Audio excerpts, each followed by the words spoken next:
The family man 2 series में एक लड़की की परफॉर्मेंस लगातार लोगों का ध्यान अपनी तरफ खींच रही है।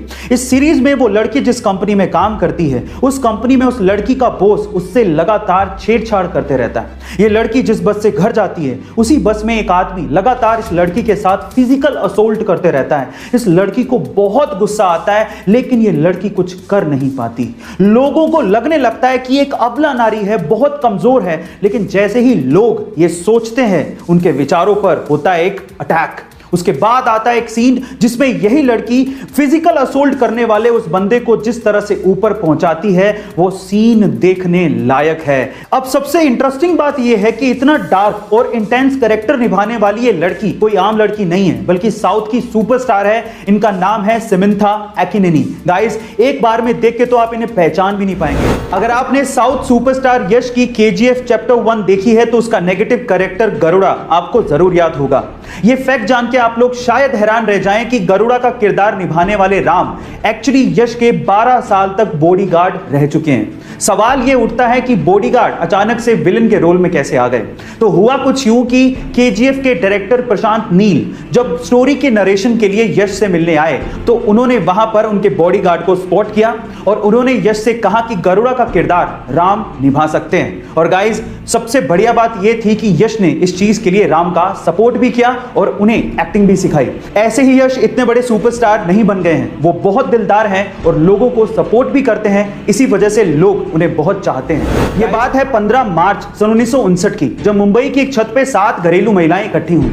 मकसद था महिलाओं को, स्पेशली घरेलू महिलाओं को जो कि ज्यादा पढ़ी लिखी नहीं है, उन्हें सक्षम बनाना और उन्हें कमाई का एक जरिया देना।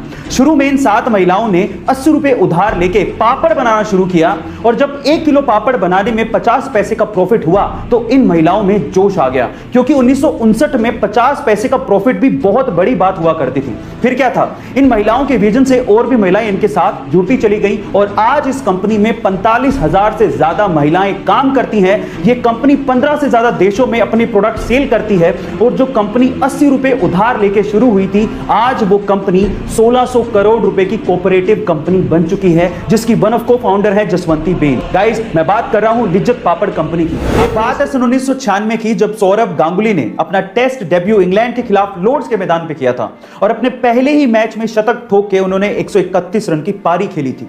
25 साल बीत जाने के बाद भी रिकॉर्ड कायम था, लेकिन अभी रिसेंटली न्यूजीलैंड के खिलाड़ी डेवॉन कॉनवे ने इस रिकॉर्ड को तोड़ दिया। जी हां गाइस, डेवॉन कॉनवे ने अपने डेब्यू मैच में इंग्लैंड के खिलाफ लॉर्ड्स के मैदान पर 200 रन की नाबाद पारी खेली और यह रिकॉर्ड अपने नाम कर लिया। गाइस, मजे की बात यह है कि सौरभ गांगुली और डेवॉन कॉनवे दोनों की बर्थ डेट 8 जुलाई ही है। दोनों ही लेफ्ट हैंडी बैट्समैन है और दोनों ने ही अपना टेस्ट डेब्यू इंग्लैंड के खिलाफ लॉर्ड्स के मैदान में करके शतक ठोके। कई बाप अपने बेटों की इच्छाओं को पूरा करने के लिए कुछ भी कर डालते हैं और उन्हीं में से एक है वियतनाम का यह शख्स जो कि पेशे से वुड वर्कर है। अब एक दिन उसके छोटे से बेटे ने लैम्बोर्गिनी मांग ली।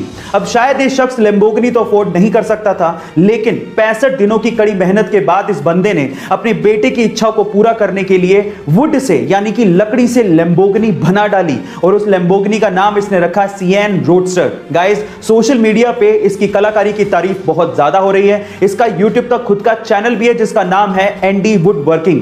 आप वहां जाकर और भी वुड कार्स देख सकते हैं और इसे सपोर्ट कर सकते हैं। आपको इसकी कलाकारी कैसी लगी चैट सेक्शन में जरूर लिखेगा और ऐसे अमेजिंग वीडियोस के लिए शेयर, सब्सक्राइब एंड लाइक। मिलता है अगली वीडियो में।